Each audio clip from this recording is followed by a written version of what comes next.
99 का आंकड़ा बड़ा खराब होता है सभापति महोदय। लूडो पता नहीं गौरव गोगोई जी और बाकी लोगों ने खेला है कि नहीं खेला है। लूडो खेल के 99 पर पहुंचते हैं और जब सांप काटता है तो 0 पर पहुंच जाते हैं। कई पार्टियों ने चर्चा की, कहा कि 2 राज्यों को खुश करने की बात हुई है।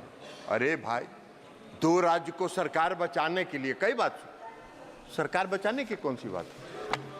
ये प्री पोल अलायंस है, और हमारा हो या तेलुगु देशम पार्टी का हो, प्री पोल अलायंस है। और यह अलायंस फेविकोल से सटा हुआ है। आपके साथ भी रह के आपका चरित्र भी देख चुके हैं। गिद्ध की तरह आप लोग नोचते हैं। सत्ता मिला नहीं कि कैसे सत्ता को घींचते रहे, ये काम करते रहे आप लोग। हम लोगों ने प्रणाम किया और चल दिए। सभापति महोदय, सदन में आदरणीय प्रधानमंत्री नरेंद्र मोदी जी के तीसरे कार्यकाल का जो पहला बजट है उस पर चर्चा हो रही है। और यह बजट जो है आत्मनिर्भर भारत बनाने की दिशा में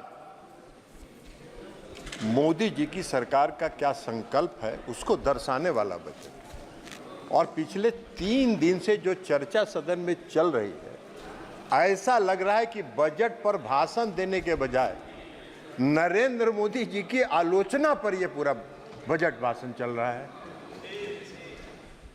भाई, बजट पर बोलिए। और पूरा विपक्ष का जो भाषण का जो टोन है वो यह दर्शाता है कि जैसे नरेंद्र मोदी जी का चेहरा इनको पसंद नहीं आ रहा हो, ये उससे नफरत कर रहे हैं।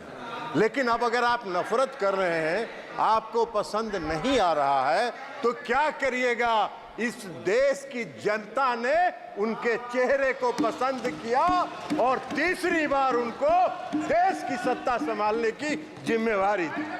60 वर्ष के बाद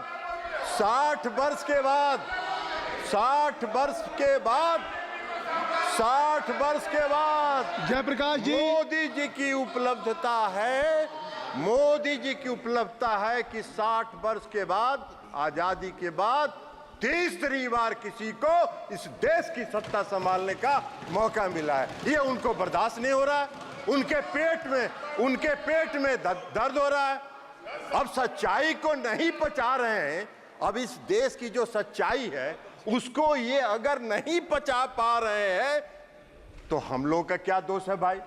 लेकिन हमारा एक परामर्श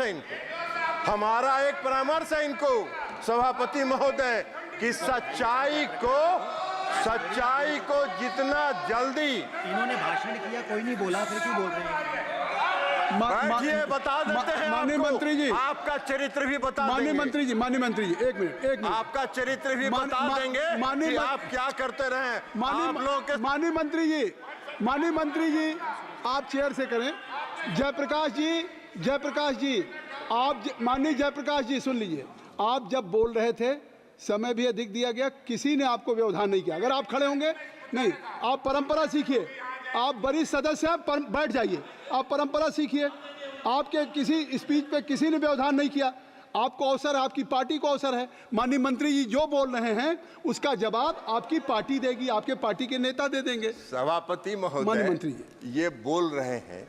कुछ दिन हम लोग इन लोगों के साथ भी थे और वहां जाके पता चला कि गिद्ध की तरह जैसे लाश को नोचने का काम ये लोग करते थे। और हम लोग विदा हो गए, प्रणाम करके इधर चले आए कि भैया वही काम करते रहो। अंदर में गठबंधन के अंदर ये लोग लॉबी चलाते थे और लॉबी चला के कैसे किसका मतफटौल करावे इसकी योजना बनाते थे। हम लोगों ने प्रणाम किया, इधर चले आए। तो इसलिए छोड़ दीजिए, जरा हम आपको बता देते हैं। तो इसलिए आप इधर आप बोलिए। आप चेयर को सभापति महोदय, सच्चाई इनको सुनना नहीं है, आप ही का पसंद नहीं है। आप जो बोल रहे हैं वो रिकॉर्ड पे जा रहा है। किसी भी माननीय अन्य सदस्य का बात रिकॉर्ड पे नहीं जा रही, केवल आपकी रिकॉर्ड हम पे जा इनको बता रहे हैं सभापति महोदय आप कि बैठिए, जितना बैठ जाए। नो नो नो, कि आप कृपया जितना- बैठ जाए, आप बैठ जाए। शौकत राय जी बैठ जाए। नहीं, जब आपको अवसर दूंगा तब आप बोलेंगे। आपको भी no point of order, no point of order, please माननीय मंत्री। सभापति महोदय, इनको हम बता रहे हैं कि जितना जल्दी इस सच्चाई को पचा लीजिएगा उतना ही आपके मन को शांति मिलेगी, नहीं तो पूरा मन विचलित रहेगा आपका और 5 साल इसी तरह विचलित रहिएगा। 99 का आंकड़ा बड़ा खराब होता है सभापति महोदय। लूडो पता नहीं गौरव गोगोई जी और बाकी लोगों ने खेला है कि नहीं खेला है। लूडो खेल के 99 पर पहुंचते हैं और जब सांप काटता है तो 0 पर पहुंच जाते हैं। यही हाल है। तो इसलिए जरा इनको मन की शांति को जितना जल्दी ये शांत कर ले और देश की सच्चाई को जितना जल्दी ये स्वीकार करेंगे उतना ही इनके लिए चैन मिलेगा, इनको भी चैन मिलेगा और देश को भी चैन मिलेगा। और इस देश में जो नरेंद्र मोदी जी ने आत्मनिर्भर बनाने का जो काम प्रारंभ किया है वो आगे बढ़ता रहेगा, उसमें व्यवधान ये नहीं डालने का प्रयास करें।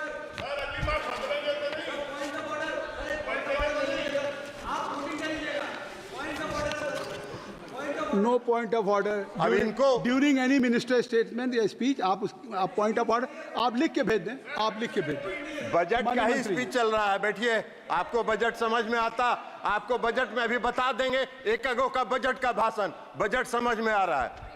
तीसरे कार्यकाल का जो पहला बजट आया अब इनको नहीं दिखाई पड़ रहा है। इनका एक एजेंडा रहता था, बेरोजगारी है इस देश में, रोजगार पर चर्चा नहीं हो रही है।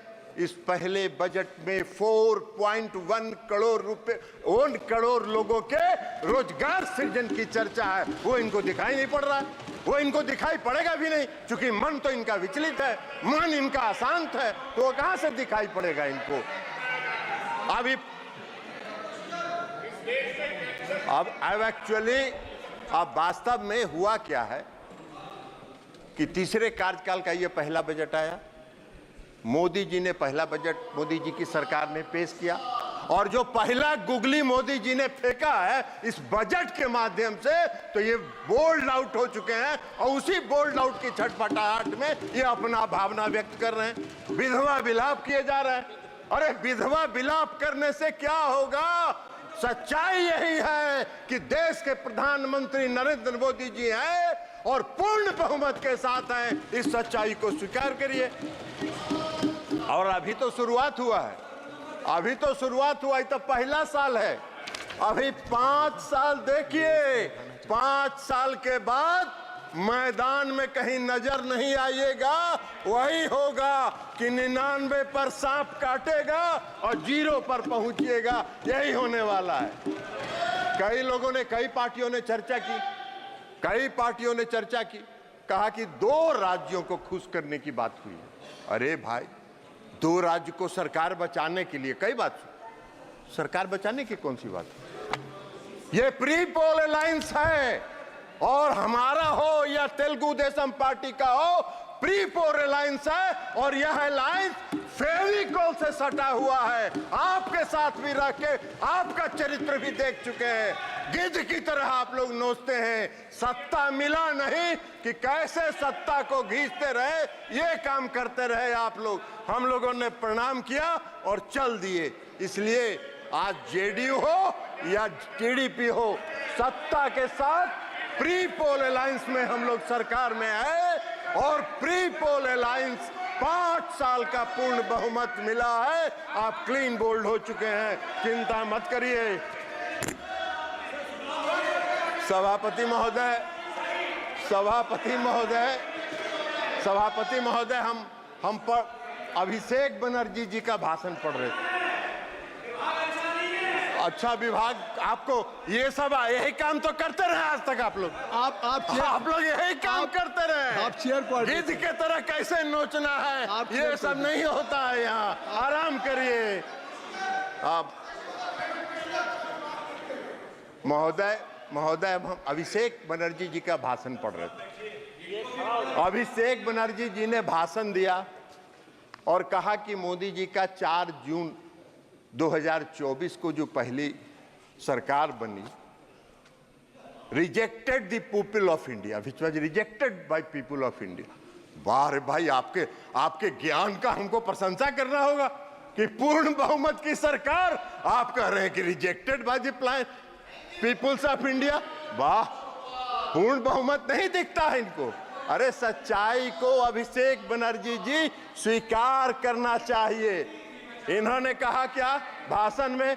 वक्त बदल गया है, वक्त बदल गया है। हाँ अभिषेक बनर्जी जी, वक्त जरूर सभापति महोदय, वक्त जरूर बदल गया है, वक्त जरूर बदल गया है, क्योंकि मोदी जी पूर्ण आत्मविश्वास और दृढ़ संकल्प के साथ तीसरे कार्यकाल में आत्मनिर्भर भारत बनाने की ओर चल चुके हैं। इसलिए वक्त बदल गया है। आपको दिखाई नहीं देता है तो उसमें हम क्या करें? आंख का जांच कराइए और चश्मा लगाइए, दिखेगा आपको कि इस देश की जनता ने क्या किया। हमको आशा करते थे, हम उम्मीद करते थे कि अभिषेक बनर्जी जी जब भाषण दे रहे थे तो वो कहते कि पश्चिम बंगाल में महिलाओं के चिरहरण का जो वीडियो वायरल हो रहा है उस पर क्षमा मांगते, इस देश से, उस पर इस देश से क्षमा मांगते, लेकिन नहीं मांगे, नहीं मांगेंगे, नहीं मांगेंगे, क्योंकि पश्चिम बंगाल में वो जैसे चिरहरण हो रहा है, महिलाओं पर अत्याचार हो रहा है और जो आम लोगों पर अत्याचार हो रहा है वो उनको नहीं दिखता है। अभी इसी सदन में अभी बता रहे जयप्रकाश जी, अरे जयप्रकाश जी बैठ जाइए, एक मिनट आपको बता रहे हैं। माननीय मंत्री जी, आप चेयर को एड्रेस करें। सभापति महोदय, सभापति महोदय, इसी सदन में अधीर रंजन चौधरी जी ने अपने मन का भड़ास और मन का तकलीफ कई बार सदन के पटल पर उतारा। दिशा की मीटिंग नहीं हुई 5 साल तक, दिशा की मीटिंग नहीं होने दी पश्चिम बंगाल की सरकार ने। और लोकतंत्र की बात करते हैं, इनको क्या अधिकार है लोकतंत्र की बात करने का? इनको कौन सा हक है लोकतंत्र की बात करने का? कृपया नाम रिकॉर्ड में है। माननीय सदस्य ने जो नाम लिया है, गौरव, माननीय सदस्य ने जो नाम लिया है वो रिकॉर्ड में नहीं जाएगा, रिकॉर्ड में नहीं जाएगा। जो माननीय सदस्य ने नाम लिया है, I think so you should have patience to hear me, you must have patience to hear me. जो नाम उन्होंने माननीय सदस्य का लिया है वो रिकॉर्ड में नहीं जाएगा। मैंने भी लिया। अरे गौरव, आप बैठिए। अरे गौरव गोगोई जी, आप इधर बोलिए चेयर से, आप नाम मत लीजिए। आप माननीय मंत्री जी, सभापति महोदय, सभापति महोदय, माननीय सदस्य गौरव गोगोई जी को नहीं, वो भी थे यहाँ, वो इस सदन में प्रेजेंट थे जब अधीर रंजन चौधरी नहीं, जी, उनका नाम मत लीजिए, वो सदन के सदस्य नहीं, ठीक है, इसलिए मैं नाम, ठीक है, हाँ ठीक है, ठीक है, आप हो गया, विड्रॉ कर लिया उनका नाम, नाम उनका हमने वापस ले लिया। सभापति महोदय, उनका नाम हमने वापस ले लिया, लेकिन सच्चाई है कि 17वीं, बैठ जाइए ना जयप्रकाश जी, बैठ जाइए ना, बैठ जाइए, हुड्डा जी अंदर जाने वाले, बैठिए। आप अपना सभापति महोदय, अपना भाषण। सभापति महोदय, मैं ये कह रहा था कि 17वीं लोकसभा के दौरान जब आपका अवसर आएगा तो बोलिएगा प्लीज। जयप्रकाश जी, प्लीज हुड्डा जी, तो कहना चाहिए, इनको कहना चाहिए, अरे इनको कहना चाहिए कि पश्चिम बंगाल में जो चिरहरण हुआ वो जायज था। यही कह दीजिए देश के सामने, यही कहिए। माननीय मंत्री, आप इधर बाजी मत दूंगा, इनकी बात खत्म कर दीजिए, आप बैठ जाएं। जयप्रकाश जी, आप बैठ जाएं, बैठ जाइए ना। ये क्या बात है? आप जयप्रकाश जी बैठ जाइए, माननीय सदस्य। ऐसे सदन ऐसे नहीं चलता। माननीय मंत्री जी, आपसे आग्रह है कि आप अपना भाषण कृपया संक्षिप्त करें और आप माननीय सदस्य का नाम महोदय, महोदय मैं नाम नहीं ले रहा हूं, मैंने नाम वापस ले लिया, नाम हमने विड्रॉ कर लिया। बस ठीक। अब हम ये कह रहे हैं कि 17वीं लोकसभा में उस समय माननीय विरोधी दल के नेता और सबसे बड़े पार्टी के जो नेता थे, उन्होंने सदन के अंदर कई बार अपनी पीड़ा का इजहार किया कि उनके क्षेत्र में दिशा की बैठक होने नहीं दी जा रही है, और गौरव गोगोई जी बैठे हुए थे। गौरव गोगोई जी उसके गवाह हैं। जयप्रकाश जी तो उसमें थे नहीं, ये कहां से जानेंगे? तो इसलिए गौरव गोगोई जी के सामने पीड़ा हुई। एगो सीट कांग्रेस को दिया, कांग्रेस ने दिया नहीं, एक कांग्रेस एक को सब। अब उसके बाद भी लगे हुए हैं, तो लगे रहिए मुन्ना भाई, कुछ न कुछ तो मिलेगा। लेकिन 99 वाला भी खतरा है, सांप का अगर काटा तो 0 पर आइएगा। लेकिन लगे रहिए, क्या करिएगा। और पूरा भाषण हमने शैलजा जी का भी सुना, शैलजा जी का भी भाषण हमने पूरा सुना, और शैलजा जी का भाषण हमने सुना, वो पूरा हरियाणा केंद्रित था। अरे ये देश का बजट है, हरियाणा का बजट थोड़े है। जयप्रकाश जी भी अभी बोल रहे थे पूरा हरियाणा केंद्रित। अरे देश का बजट है भैया, देश पर बोलो, देश। और नरेंद्र मोदी जी पूरे देश को आगे बढ़ाना चाहते हैं। ये उनका संकल्प है, ये उनका आत्मविश्वास है। इसलिए मैं समझ दूंगा, मैंने कहा है, अब मैं दूंगा। आप बैठ जाइए जयप्रकाश जी डिक्टेट नहीं कर सकते सदन में, आप बैठ जाएं। मैंने हुड्डा जी को कह दिया, रूलिंग दे दिया, आप बैठ जाइए। अब अध्यक्ष महोदय, सभापति महोदय, वित्त मंत्री का आप बैठ जाएं, कृपया आप सब लोग बैठ जाएं। तो हमने ये कहा कि पूरे 3 दिन तक ये बजट पर कम बोलते रहे।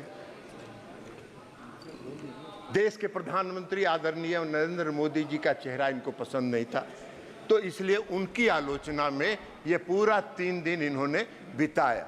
अब बजट में जो प्रावधान है उसको इनको दिखाई ही नहीं पड़ा, वो देखना भी नहीं चाहते, इसलिए कि ये तो पीड़ा में है, अंदर से कष्ट में है, विचलित है। तो मन जब विचलित रहता है तो सच अच्छी बात दिखाई नहीं पड़ती है, इसलिए कह रहे हैं इनको। बजट के भाषण में, वित्त मंत्री जी के बजट के भाषण में साफ लिखा है कि 9 प्राथमिकताओं के संबंध में प्रयासों की परिकल्पना की गई है, और वो 9 प्रयास देश को आत्मनिर्भर भारत बनाने की दिशा में ले जाएगा। ये इस बजट में है, ये उनको दिखा नहीं। पहला क्या है? कृषि में उत्पादकता और अनुकूलता, रोजगार और कौशल प्रशिक्षण, समावेशी मानव संसाधन विकास और सामाजिक न्याय, विनिर्माण और सेवाएं, ऊर्जा सुरक्षा, अवसंरचना, नवाचार, अनुसंधान और विकास, और अगली पीढ़ी के सुधार। तो प्रधानमंत्री नरेंद्र मोदी जी तो अभी की पीढ़ी के अलावा अगली पीढ़ी तक भी सोच रहे हैं, इनको ये दिखाई नहीं पड़ रहा है। तो अब ये दिखाई नहीं पड़ रहा है तो इसमें हमारा क्या दोष है? आपका मन विचलित है, हम भगवान से प्रार्थना करते हैं कि आपके मन को जल्दी शांति प्रदान करे, मन के आत्मा को जल्दी से विचलापन खत्म हो, ताकि आप उससे बाहर निकलिए और देश की कल्पना के बारे में सोचिए। इनको दिखाई नहीं पड़ रहा है कि रक्षा के क्षेत्र में माननीय वित्त मंत्री जी द्वारा जो बजट पेश किया गया है उसमें 4.54 लाख करोड़ रुपए का प्रावधान किया गया है। ये इनको तो दिख नहीं रहा। ये पूरा देश के लिए है, ये देश की रक्षा और सुरक्षा के लिए है। इनको ये नहीं दिख रहा है कि ग्रामीण विकास के क्षेत्र में 2.65 लाख करोड़ रुपए का प्रावधान किया गया, वो इनको दिखेगा नहीं। इनको नहीं दिखेगा कि कृषि को अभी चर्चा कर रहे थे माननीय सदस्य श्री सभापति महोदय जयप्रकाश जी, कह रहे थे कृषि का बड़ा नुकसान हो रहा है। अरे कृषि के क्षेत्र में 1.52 लाख करोड़ रुपए का प्रावधान इस बजट में किया गया है, वो आपको नहीं दिख रहा है। शिक्षा के क्षेत्र में 1.25 लाख करोड़ का प्रावधान किया गया है, वो इनको नहीं दिख रहा है। स्वास्थ्य, सूचना एवं प्रौद्योगिकी के क्षेत्र में 1.16 लाख करोड़ का प्रावधान किया गया है, वो इनको दिख नहीं रहा है। इनकी नजर से ओझल हो रहा है। इनको दिख रहा है तो सिर्फ मोदी जी का चेहरा दिख रहा है, और मोदी जी का चेहरा देख के ये भड़क जा रहे हैं। साहब बड़ा देख नहीं रहे, लेकिन भड़किएगा तो क्या करिएगा। देश की जनता को वही चेहरा पसंद है, तो इसलिए वो चेहरा आगे बढ़ रहा है। ऊर्जा के क्षेत्र में, समाज कल्याण के क्षेत्र में और कॉमर्स और इंडस्ट्रीज के क्षेत्र में जो प्रावधान इस बजट में है, वो इनको देख नहीं रहा। तो इनको दो बात दिख रहा है। एक बात मोदी जी का चेहरा जो इनको पसंद नहीं है, तो उसमें देश की जनता उनको पसंद करती है। आपके पसंदगी नापसंदगी का कोई अर्थ नहीं है। आप जितना जल्दी उसको स्वीकार कर लीजिए और मोदी जी का चेहरा पसंद करने लगिएगा, उतनी ही जल्दी आपके मन को शांति मिलेगी, ये हम आपको कह रहे हैं। और दूसरा इनको दिख रहा है बिहार और आंध्र प्रदेश। अरे भैया, ये जो पूरा बता दिए, इसमें बिहार और आंध्र प्रदेश आता है क्या? पूरा बिहार और आंध्र प्रदेश आता है क्या? पूरे देश के विकास के लिए मोदी जी संकल्पित हैं। मोदी जी की सरकार संकल्पित है। आत्मनिर्भर भारत बनाने की दिशा में आगे बढ़ रहे हैं, आगे बढ़ते रहेंगे। पूरी आत्मविश्वास, इच्छा शक्ति और दृढ़ संकल्प के साथ आगे बढ़ रहे हैं। और इसलिए इस बजट का हम समर्थन करते हुए अपनी बात समाप्त करते हैं। बहुत बहुत धन्यवाद।